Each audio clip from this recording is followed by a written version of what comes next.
السلام عليكم ورحمة الله وبركاته ددوينها شرف قالوا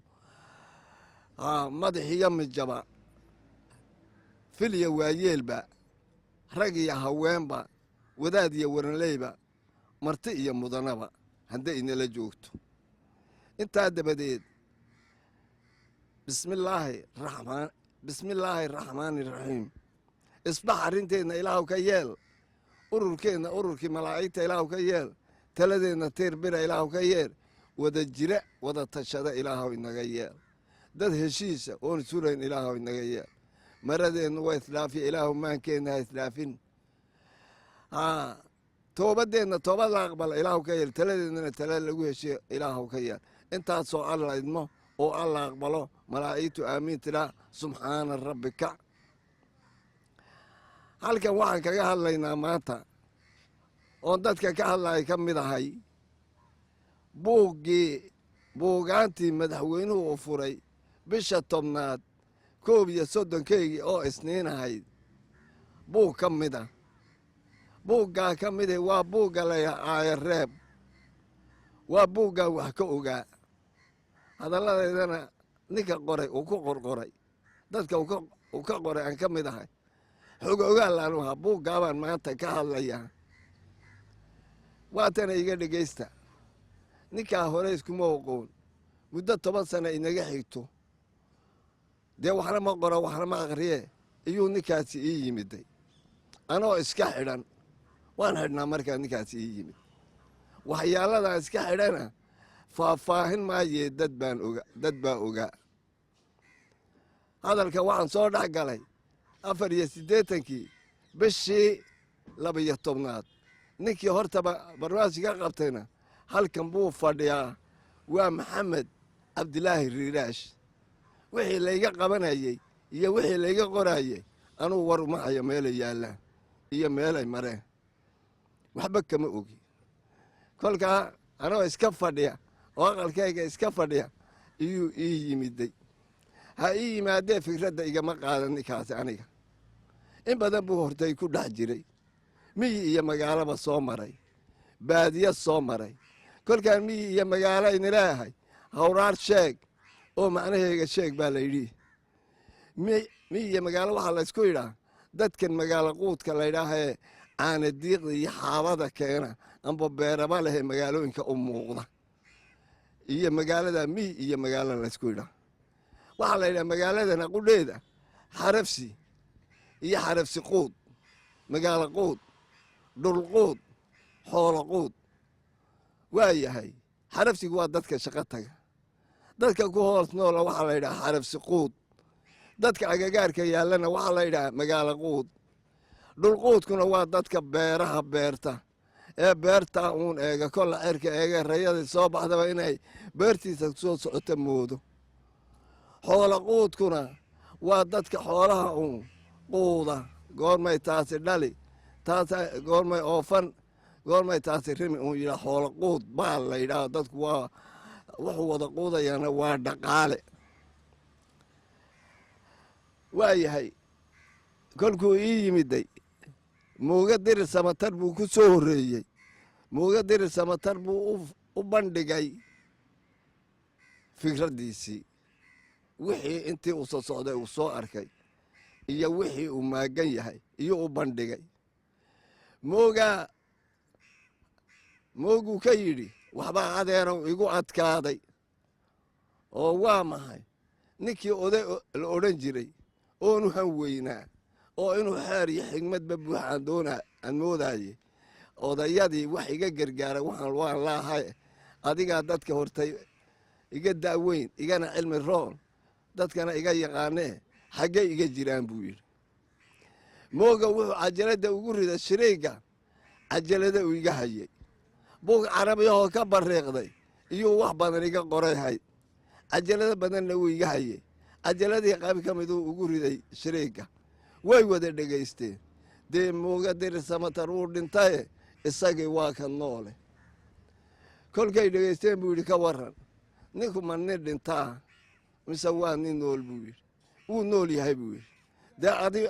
hadduu nool yahay adeerkan baaba igu filana ibar buu yidhi waa kay ag fadhiye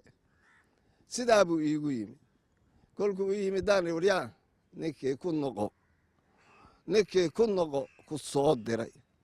nin nool ii dira baan idhi anigu waxaa aad weydiinaysa wax nool maaha ana nin nool meehe waan iska xidhanahay uu iga noqday ishaan u caseeyey mooguu u tegey mooguu yidhi odaygii uu idiiday moogaa nin ii soo diray mooga dee nin la dhayaltalamahayn kolkay dhimata iska dul oydaaye calacallo waxba kuma yaallo kolkuu qofka dhinto waan raacay ninkii baan raacay isaga maana nin kale ii soo diray ninkii baan u tegey warran buu yidhi waan warrannay kolkaa buu yidhi nin ma kuu soo diray maxaad u diidday miyaad ima ogtaan idhi maya waan ku ogu yidhi dee maxaad iigu soo diri maxaa igu hadhood ogtaa maxaan hayaan ogahay waar iska iga daa dadkaan idhi uu hadlay qosol weyn oo baagelinka holku qodleen sheekaysannay iyuu yidhi ismaaciilow haddaan curadkaagii ahay oon sheekhaagii ahay ninkani iftiin baa ka baxaya waa wixii qaldan haddii la sheego wixii qumanna waa la sheegaa haddaan wixii qaldan la sheeginna qaldani wuxuu ismoodi inuu qumanaha ka mid yahay inaan la istiirtiiriyo oo wixii qaldan la sheego wixii qumanna halkiisii loo sheego maaha taariikhdana lagama eexda bay yidhahan odayadii iga horreeyey yuhuudina ha lahaade dad taariikhda ka eexdaa jire kama eexanayno hiddi iyo haaruunba umali kolkaa wuxuu yidhi ninka iftiin baa ka baxay carruurteennina waa tani sidii daadka dhaqan shisheeye ku sii qulqulaysee hallow ku sii dabayaaqaysanaysa ninkani wixii kugu hadhay ku gorori buu yidhi adna anaa ku baadi dooni buu yidhi waxaan idhi waxaad yeeshaa gabaygii bulaalo dhukuraa u soo qaatay bulaalo dhukuroo safar dheer ka yimid iyuu sodogii ku wareegay wuxuu yidhi aabba inatii adhiga jiraysay dacawaa ka qaatay kabihii hooyadeed ba adhiga ku doontay safar dheer buu isna ka yimid oo galabtii buu yimid bulaalo dhukure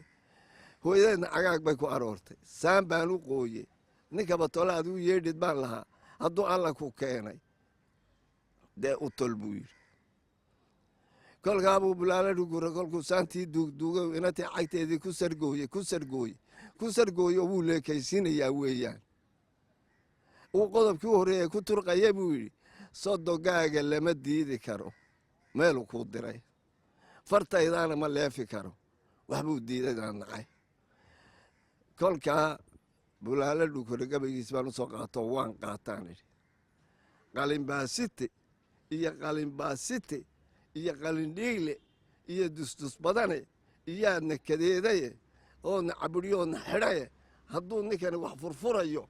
uuna nin taariikh dadka u reebaya yahay waxaan haya waxba ka hayran maayaan sidaa baan ku qaatay cidlaan la tegey waan la sheekaystay xagge u socotaa baan idhi bal meeshaad ku socota iiga warran hubsin hal baa la siistay oday aan murmin waa lagu muraadsadaa raggii horaa yidhi naagan murminna waa laga muraadsadaa kolaa naag iyo ninkeed maromu maaha naag iyo ninkeed maromu khayr uma leh ee waraabaha dabaddaa la leeyahay naagow ka marma kabta ula baxa wejiga u ururiya taa baa la leeyahay odaygana maranun maahayne waxaan meesha marayn ee amba sharaftiisa waxyeelaya amba dadka waxyeelaya inuu ka marmo weeyaan waxa loo tilmaamay buugani waxaan idhi waryaan waxna ma qoro waxna ma aqriyo fikradaydana ma qaato dad meeluu iska fadhiyaan nahay waxaa la kala shubay waan rorognaa waan iska kala hufnaa waxbaan dhan iskaga dhignaa waxna waan qaadanaa buugaantan annagoo qorayn baan hadda yaan badhna qaadanaa badhna diidnaa buuggaa kuwii aan qaadanayna iyo kuwii aan diidayna midkuu yahay iiga warramaa idhi kuwaad qaadateen ii warran buu yidhi nin baa qalin qaatay meel buu iska fadhaystay isagaa taariikhdiisa iska qoray faqad qof kaleba iskuma darin waan qaadanaynaa ninkaa oo anaaba iska qori lahaa agoon aabbihii 6 jir kaga dhinto jarajaro badan soo maray baan ahaye intotoonan ummad soo xakumin dad la soo xakumin dadna soo xakumin anaaba iska qori lahaa wixii turaanturi iyo wanaag iyo dhaliil iyo cadhay soo gaadhay anaaba iska qori lahaa nasiib baan u waayey nin qalin wuu qaadan karaa nin buu taarikh ku tumhayaa oqoonna u leeyahay uu ka qori karaa amba madax ha ahaado amba mija ahaadee waa hadday labada nin isgaranayaan inuu ka qorana aan heshiis ay ku yihiin buuggaana waan qaadanaynaa nin baa dhintay buug baa laga qorayaa waxbuu ka dhintay inta lagu ogaa buu ka dhintay intuuna laga reebay aad ka qortiin baa layidhi waa laga qori karaa baan leenahay yaa ka qori kara nin la soo shaqeeyey nimayaa la soo shaqeeyey oo garanaya oo taariikhdiisa garanaya oo u daacadaa ka qori baan leenahay intaa hadday dhaafto buuggaana ahayn sidaa waa shaksi dee kolkaa hadduu iska qoriya haddii laga qoraba waa shaksi wixii waxaa dhaafsani wuxuu noqonayaa buug ummadeed